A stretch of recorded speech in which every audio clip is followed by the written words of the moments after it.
Runehammer.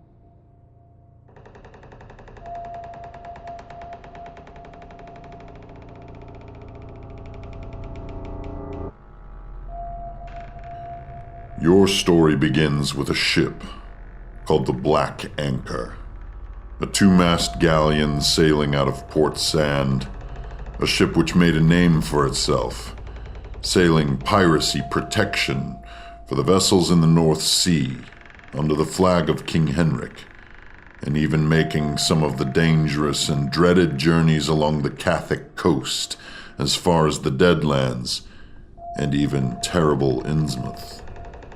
This ship knew many crews over the years, and you have found yourself on the decks, a rigman, or perhaps a scout, doomed to those long days in the crow's nest.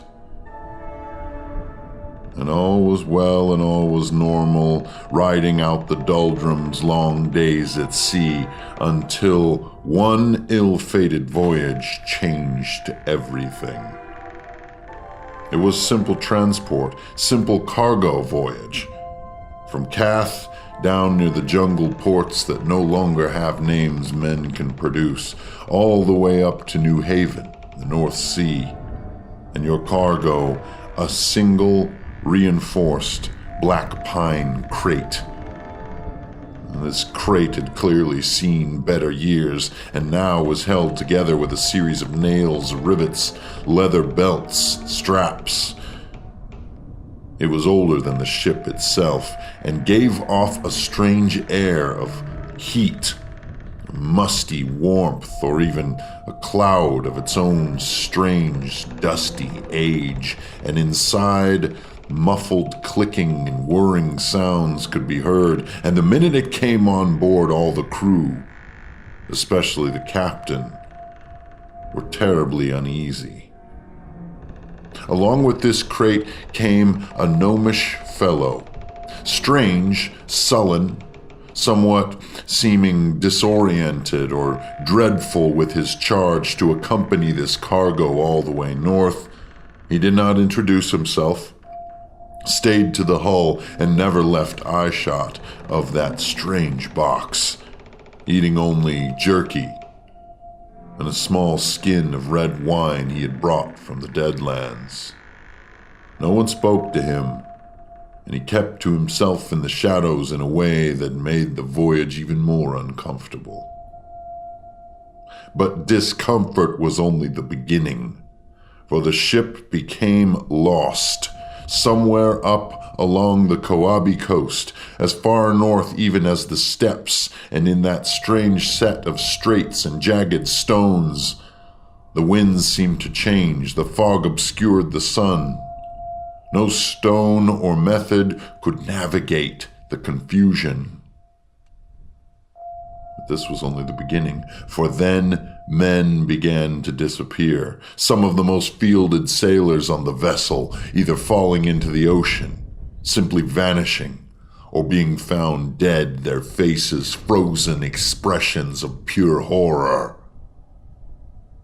And so our tale begins, with you standing one dreary morning on the deck of the Black Anchor, looking out into that gray void, wondering if this confusion will ever end, and if it has some inexorable, some terrible, some unexplainable link to that dreadful box in the hold, clicking and whirring.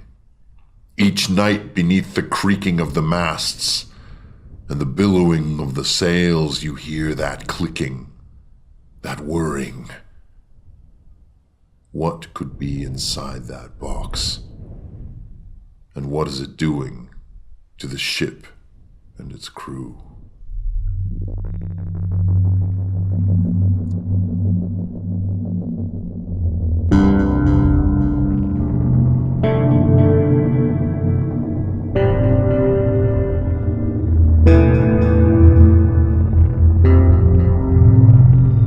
Oh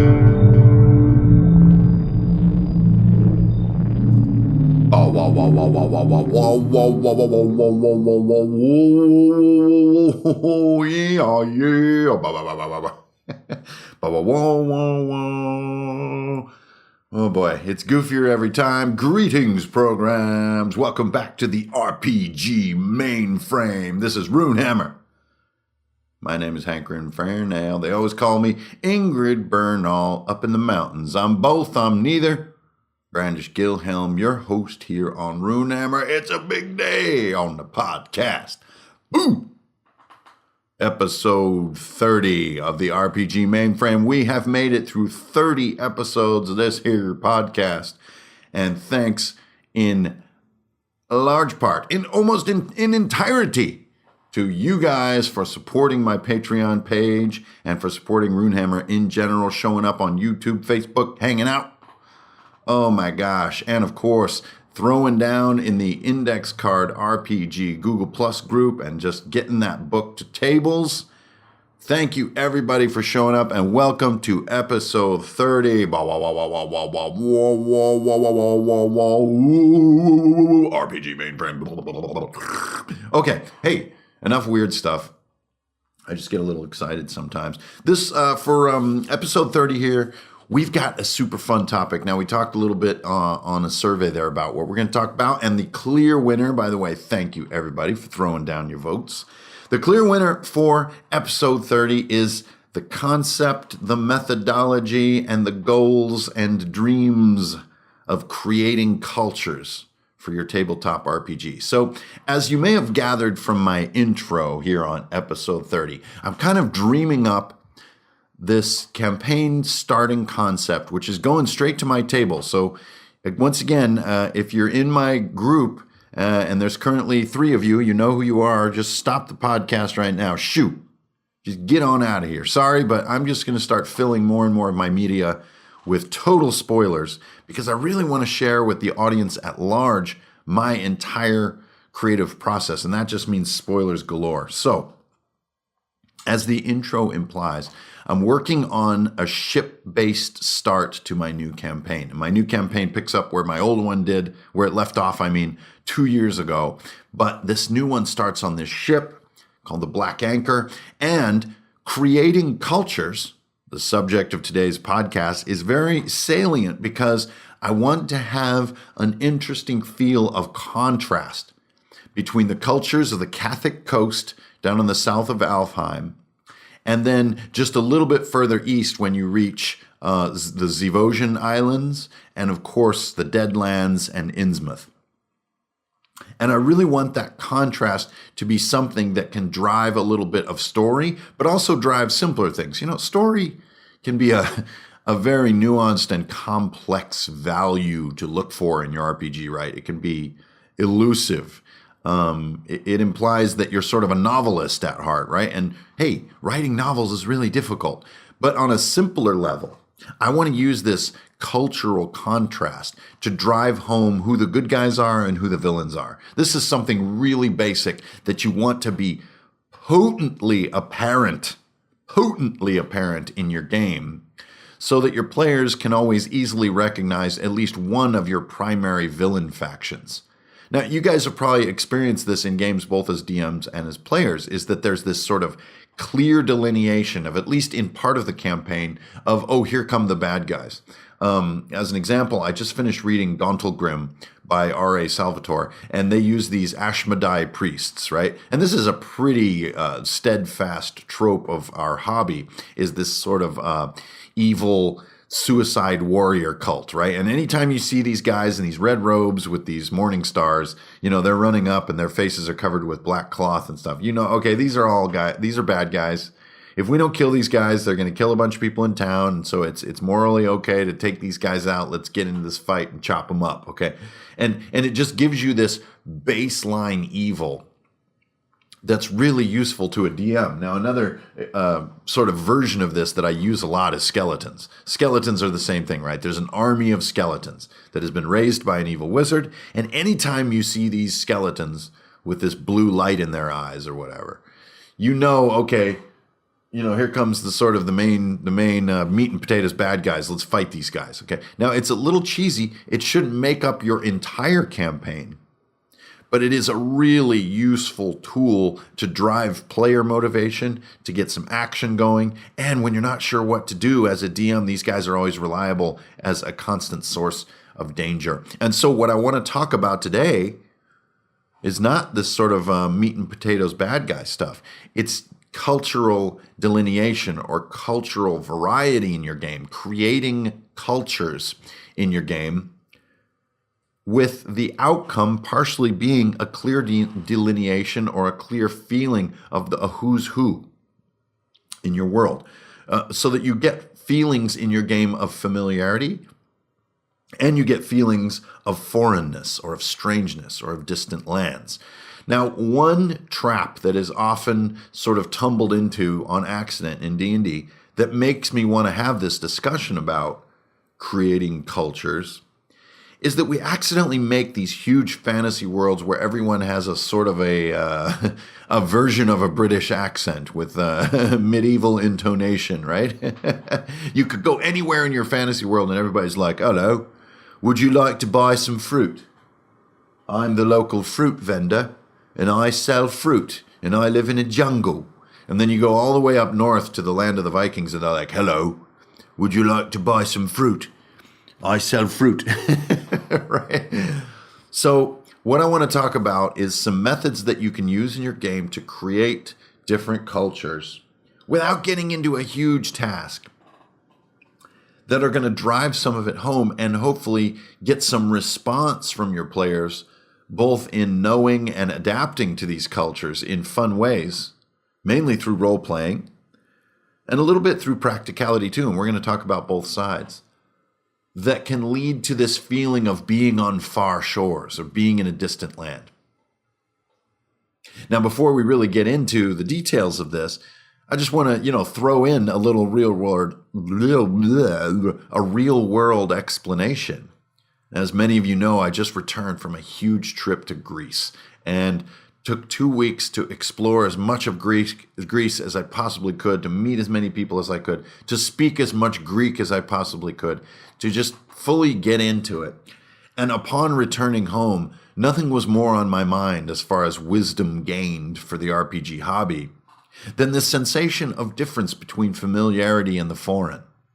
And actually how fascinating it is, and most importantly, most salient to today's podcast, is how few elements are actually needed to create this sense of a different culture. And that's what I want to talk about today. You guys know how I always want to boil things down to 4 or 5 bullet points because I just don't have the brain capacity to hold these huge cultural designs. So the premise of my podcast today is that designing an entire culture from a historical, anthropological, geopolitical, geological, geographical point of view is just too much to do. I'm not ready to design an entire multi-century history for the Catholic coast, for example, for my campaign. But I do need something that's going to give me cultural differentiation. I don't want to come up with 1,000 years of history that no one's ever going to know. A whole language, a whole alphabet, a whole architecture tradition, all this stuff that never really has a palpable or usable or tangible impact on the game. I want to do the minimum amount of stuff to get the maximum amount of awesome, and that is the theme of today's podcast. Let's talk about creating cultures.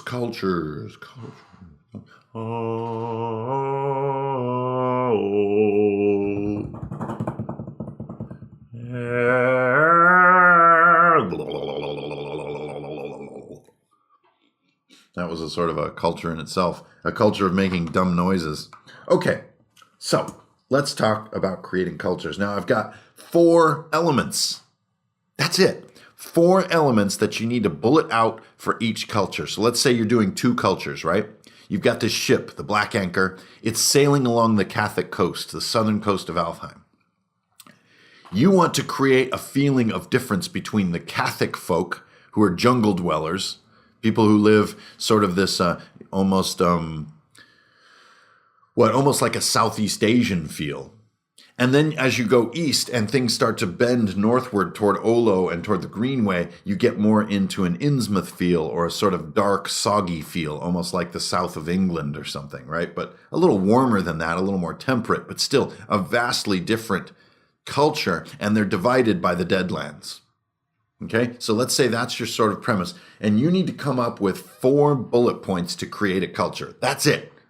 All you need to do is fill in these 4 bullets, and I'm just going to hit you with them, and then we'll break each one down and why I'm recommending that this is how you do it, okay? So here are the four bullets. The first one, the greeting.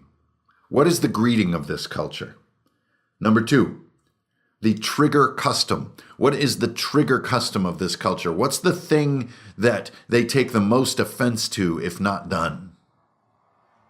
Number 3, what are the values of this culture? And this can be one thing or maybe 3 things, but what are the core reasons that this culture exists?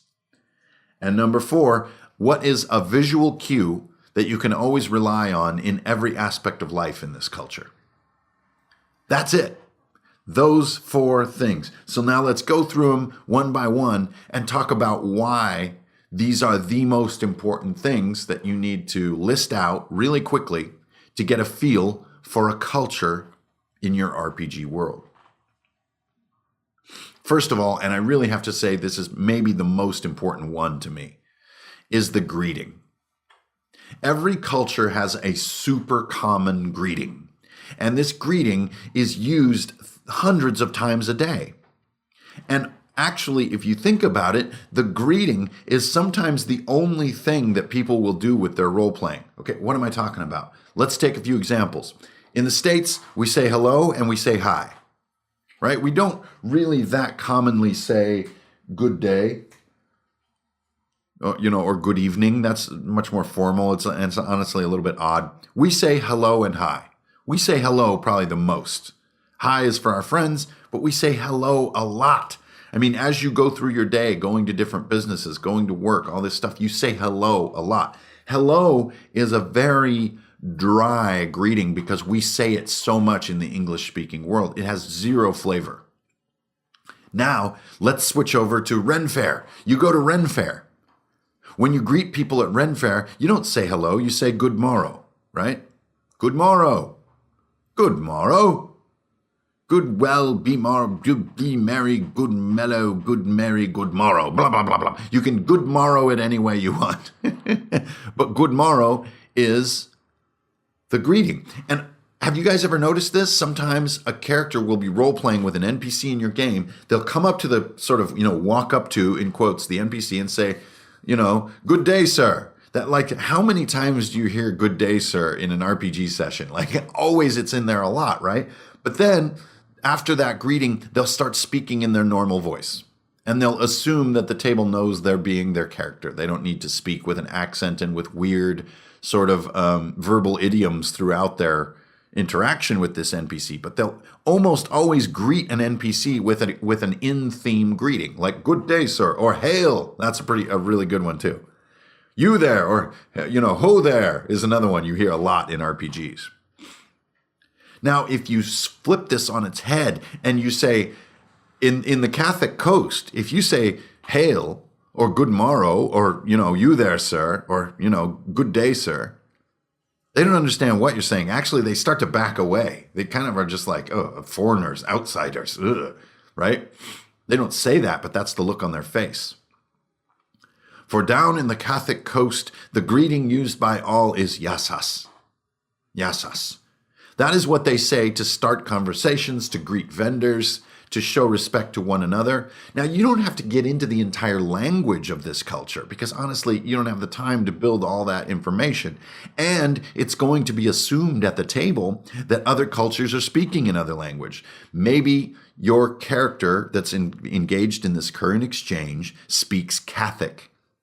Okay, that's fine. You don't need to actually speak this weird language at the table. That's not going to happen. But what you can say is, as a player, you remember to greet an NPC with yasas. Okay, and then I ask the guy, hey, can we buy some bananas? Okay, that would be an example. Now, why is this so important? Why am I putting so much gravity on this? I think it's because A, it's really easy to role play for anybody at any level of comfort at the table. And once you inform them, the common greeting of the Catholic coast is not good day, hello, or good morrow. In fact, the people of this area take offense to those greetings. Here they all greet each other and part ways by saying yasas. A good and savvy player at that moment is going to remember that fact and then greet the next NPC with this greeting. Ah, yasas, my friend. And there is a mechanical benefit. And this is where the rubber hits the road of creating cultures. You reward your player for using the greeting of that land. Now, let's get back to contrast. Remember, we want to contrast the Catholic coast to Innsmouth, the Deadlands, and beyond. In those parts of the world, they always say good day. Good day, sir. Just to make things easy. So when that transition occurs between yasas, my friend, yasas, and good day, sir, this is something that a player can feel pride in their role-playing without doing a whole bunch of elaborate role-playing, but they can remember this fundamental verbal cue. It makes your world feel like it have multiple languages. It makes your world feels like it have different cultures. It makes your NPCs feel like they have meaningful reactions to being spoken to in their own language. And it goes a long way. There is a ton of mileage in this. Let's take it all the way over to Iradrum, to a dwarven culture. And then I'm bulleting out my new culture, and I need my four bullets. So I look at the greeting and I'm like, well, these guys are always miners. They're down deep in the mountains. And maybe their greeting is good mining. But over the years, it's been boiled down because you say good mining so many times every day, it's become good men. Good men, dwarves, good men. Or well mine, or something like this. Now, it's very simple. Or you can make it a completely arbitrary word. Like, a bar. A bar, my friend, a bar. Ah, a bar. You pat each other on the back and say, a bar, you good dwarf, a bar. And someone asks, why is the greeting a bar in this land? It's strange. Is it because you guys spend all your time in bars? And it's like, oh, no. A bar is an ancient word that was used as a blessing for those going down into the mines, and it's a reference to the Sundabari. But over the years, it's been reduced down to a simple word, abar, which means a good day of mining to you. Once again, this is something that's very easy for a player to take note of, to role play, and to gain mechanical benefits, say in vendor prices or NPC reactions. The greeting. The greeting, the greeting, the greeting. The number one bullet, if you ask me, for creating cultures in your RPG. Now, obviously, this is on my mind because when you're traveling in a foreign country, one of the first things you can do to be courteous, to show your interest and your appreciation of their culture, is to greet them in their own language. And at first, it's a little intimidating. You can feel a little shy about it. But after a few weeks, it's second nature, and it is a great feeling. And then to return home and to return to your own language and your own greetings, you really do have a wider mind. As Aristotle said, travel is the enemy of ignorance. And nowhere is this more true and simple to appreciate in the many and varied and beautiful and simple greetings in our world. Okay, bullet number 2, the trigger custom. A trigger custom can be something that you're looking for, that you want your player to either do or not do when interacting with a culture. Now, the simplest, most sort of exaggerated example that I can think of is the trigger custom of bowing in many Eastern cultures here on Earth. Okay, so when you're trying to be polite, or when you're grateful, or when a trade is completed or a business transaction, there is a bow, a respectful bow. And I know that there's bowing in other cultures. It's not just a stereotype of Eastern cultures, but I do think it plays a bigger role in, say, Japanese culture than it would in, medieval Europe. Even though medieval Europe totally had bowing and curtsying and so on and so forth. But in Japan, I think it's a core trigger custom. And if you're to blow it off and not do it, that can gain a more negative reaction. I would say that the trigger custom in America is probably shaking hands. And in my case, as an individual, it's the warrior's grip. This is a critical custom that I use with people to break down some of their barriers between us, to befriend them quicker, and to invite them to be a little crazy, be a little different. And I know that this may seem small, but this is something that it's easy, again, to be written down by a player. In these faraway lands, it's very strange. Everyone here exchanges a small pebble at the end of a business transaction, a seemingly worthless bauble from the beach. But if the pebble is neglected, you can earn a terrible reputation in town and eventually find yourselves banned from all vendors and restaurants. It's very strange. So don't forget to keep a pocket full of pebbles. Now, this is totally arbitrary, but what it does is the same thing as the greeting. It lets a player discover, learn, and annotate different cultures in a boiled down fashion that then they can use to gain mechanical benefit. It also allows you, as the dungeon master, to find fun excuses to drive the story forward when the trigger custom is either used or neglected to effect. So other examples of trigger customs could be things used during trade. It could be subservience. It could be that there's a caste system, that the caste system demands respect from certain castes to the other. It could be a certain form of dress, sort of like, maybe all people of high standing in a certain culture wear this red sash. And if you don't wear it, actually no one even talks to you. You're an unmentionable. You're in the slave class.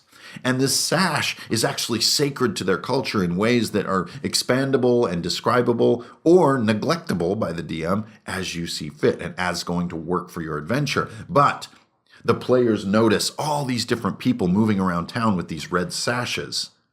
You see, and this just gives you your one little bullet item rather than inventing an entire culture. You're just focusing in on one little custom. And it turns out that this sash is actually traded from person to person, that these sashes are inherited, and so on and so forth. Okay, now the next one is not quite as simple, is deeper, but you're going to apply a lot of creative discipline here, and you're going to keep this from flying out of control. And these are the values of the culture. Now, one such value might be that, it could be something as simple as honor. This culture is driven by honor. And that can take all kinds of different forms, which you can improvise during a game session. Like they do things like home gang. And, chivalry is taken extremely seriously in an honor-bound culture. Women are treated with great reverence and always respected in all ways and, basically deferred to.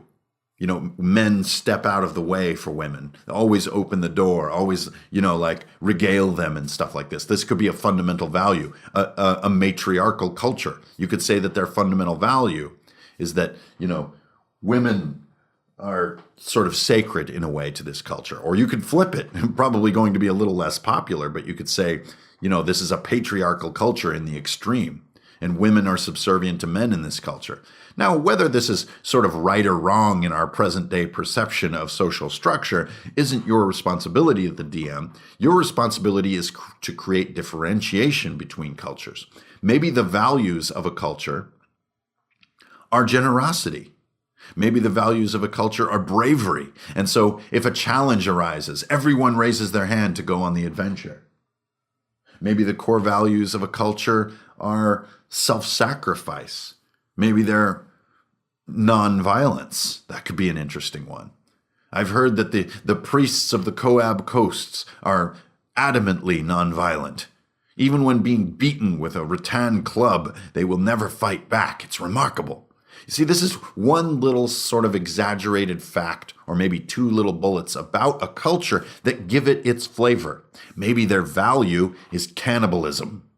Now, this is a little clumsier, anthropologically speaking, but it works in giving you differentiation. And cannibalism is a pretty wild example of a culture's core value. But remember, sometimes you're defining a culture because it's a fundamentally evil culture. And you want that message to get across to your players. The core value of the Catholic jungle dwellers is the reverence and practice of cannibalism. And no meal do they covet more than that of devouring their own leaders and holy men. So when you encounter these guys, you know this is kind of dark. Now, they have all kinds of internal justification and ritual around cannibalism, but let's face it, it's really hard to see the bright side of cannibalism. So the core value that you look for in your culture can be anything from small to large, good to evil, honorable or dishonorable, but it's just one little bullet that, again, gives you this sort of tone that lets you improvise in multiple ways later. And no element on the 4 bullets is more quick to hit the road than the 4th one, which is a single visual cue. Now, throughout every game as a dungeon master, you're constantly describing how things look, right? Even if you have the coolest terrain and all the minis in the world, you're still going to spend a lot of energy describing things. And so this 4th bullet is going to give you ammunition to visually describe this culture. Now, an example that we could look for here in the world, it could be something like the kimono of Japan, right? So you say everything or most things in this culture feature a silken element. Silk is one of their primary exports. They have a great reverence for silk. They actually create some of the finest silk in the world. And even when fully armored, a warrior of this particular culture will feature a small little billowing sash or belt of silk. And maybe even it has a particular color, like gold silk, for example. And even on the buildings, they're regaled with these draperies of gold and silk. Okay, let's go a different direction with something, like the sort of dark mud of Innsmouth. Now, Innsmouth is a shore town or a port town that has been plagued by the presence of Dagon or whatever, the Kraken, whatever dark ocean god you have in your world. And it actually has darkened the mud and the sand and the soil of this place. And so dark is this soil, it's actually come to stain the bricks in their land and the shingles, and even their clothing is generally been stained dark by this black mud or soot or soil. And you encounter people who have it even smeared on their faces, or it's used in a poultice, or even their beer, they drink black gar, and so on and so on and so forth. Now, I'm just improvising. But you're improvising based on a single visual cue. That's what I'm coaching you toward here, is that this culture is defined by a single visual cue that can be elaborated upon in a million different ways. Another example might be the intricate brocade patterns of Middle Eastern cultures here on Earth. And these are these sort of lotus patterns that overlap in all kinds of mathematic variety that can be very fascinating. It's on their architecture, it's on their clothing, it's even in the tile work of their streets. And so right away, I'm going to stop talking. That's the only visual cue. Let's say that's all I ever describe. So much can be conjured in the mind of the player by that single visual cue. It must be a wealthy culture. It must be an advanced culture. They must have an advanced architectural tradition to be able to execute these street cobbles that are so intricate. And also the royalty here, my goodness, their robes are just fascinating with all these patterns and brocade. And then the sailors have these tattoos. Maybe their armor is even etched with these intricate brocade patterns. It just, on it goes. And you start to get a feel for things, an emotional response, all based on a single visual cue, and that is your 4th bullet. Now, how exactly does a cultural creation in your game hit the pavement?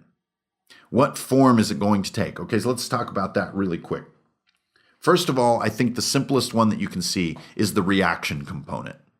When your players are interacting with NPCs from X culture, the reactions, the sort of the, is this a favorable or unfavorable reaction? That's the simplest. It's like a binary reaction component to any NPC interaction. You're going to get good prices or bad prices, right? That's the simplest, most boneheaded one. Now, there's a lot more than that, but that's the easiest one to think about.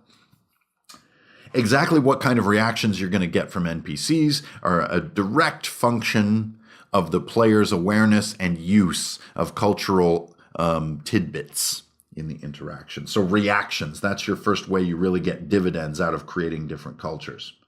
And secondly, what I've already been playing with throughout this podcast is descriptions. If you have these 4 bullets for your culture, suddenly describing this culture becomes much easier and more important than ease. Detail, nuance, subtlety, richness, immersion. You have a better chance of doing a killer description on a scene or a character if you have these core cultural bullets ready to go. The next we have, and this one gets a little crazy, but voices. What are the voices like on the Catholic coast? Well, if their greeting is yasas, is what I wrote down, then it kind of has this has has has has has has sound to it, right? And this is just being silly. But when you hear on NPC talking, they're like, yasas, my friend, and welcome to Cath. Wait, I think I got kind of Scottish with it. Yasas. The Greeks have a very staccato sound to the voices, and you can do that too. Or you can get kind of flowy like this and jumping up and down like a leprechaun, right? But if you have a sense of at least 1 or 2 words, like let's say yasas, then you can improvise some other voice things like names. Like, what's the name of the fruit vendor in Cath? Well, his name is Assad, right? And all you're doing is just winging it based on this sort of single phonetic piece. And maybe you don't do a lot of voices. You can tell that I don't, because the minute I start doing them, I get all bumbly. But if you do voices and you do have some of these key cultural cues, it's going to help. Next, we have 3 pieces that kind of all go together, and they involve character creation, and that is bonds, vows, and stories. If you have these 4 cultural tones or notes hit as the DM, and then you have a player who wants to create a character or be involved with a character from that culture, these little keynotes are going to give you some of the guts to improvise bonds, vows, and stories. The backstories of the Catholic coast, for example, should involve, the jungle and maybe this sort of caste system. Or if we sort of switch gears and we go over to the Deadlands and Innsmouth, and there's some character creation going on there, we need to get this sort of black soil into that explanation. Or maybe, remember what we were talking about, Abar? Maybe the miners who say Abar in the morning, maybe they all have, this fundamental core value, which is mining is the most important thing in life. And that core value, which is one of your bullets, can pipe right into a bond or a vow with a player, which is never to ignore the call of a miner of Iridrum, right? And so, that's an interesting bond. Okay, as the DM, I'm definitely going to, bang that drum. I'm going to, send up the call from the miners that they need help from any adventurers who can come. And this bond is going to make this player highly motivated to go get involved in this story. Now, as usual, when I'm doing a podcast, I don't have all this crazy stuff figured out. I have my bullets to go off of. And so you'll probably notice that when I'm improvising specifics, I start to squirrel a little bit, right? I start to be a little less sure of myself. You should hear that in my voice here on the podcast. But I think the power of the bullet method is that it gives you somewhere to begin. And if that somewhere to begin then leads you to write more things down, which is definitely more comfortable, great. But if it also gives you somewhere to begin to improvise at the table, and you've got that creative sort of momentum going, and you've got that creative trust with your players where you feel comfortable improvising and playing with concepts, then the bullet method has made itself worthwhile. And this is why I really believe in these 4 bullets for creating your cultures: the greeting, the trigger custom, the core values, and a single visual cue. Those 4 bullets are what you need to create a culture. And it doesn't hurt to know where the culture is in your world. That could give you another starting point. Oh, it's these guys down in the jungle. Okay, let me do my 4 bullets. Now, all kinds of other details need to be come up with, improvised, created, voiced over the coming months as your adventures unfold. But this is how you begin.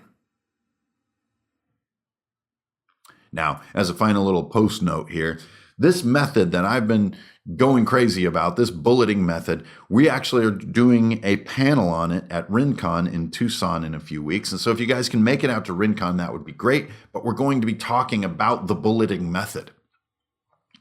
And I'm excited about it because, as you guys know, I live and die by this method. My brain just can't hold long-form adventure data. I need micro bullets, and that's why I really wanted to drive this creating cultures 4-bullet method home in this, the 30th episode of RPG Mainframe. Yes, yes, and double yes. It has been such an honor, you guys, to make this journey from the very first RPG talk all the way here to the 30th podcast, and also to see how close we're now coming to 500 patrons on the Patreon page, a goal that I basically just put in there as a placeholder. I never really thought we would reach that, to be brutally honest.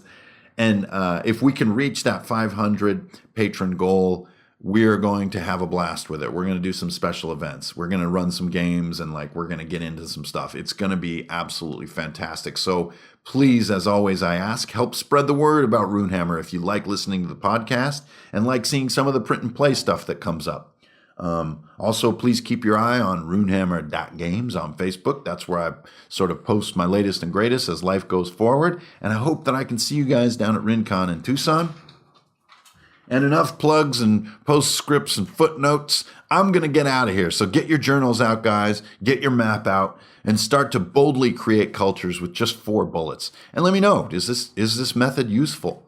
Does this work when it hits the table? And you guys will be finding out from me soon too, because I'm about to start a brand new campaign.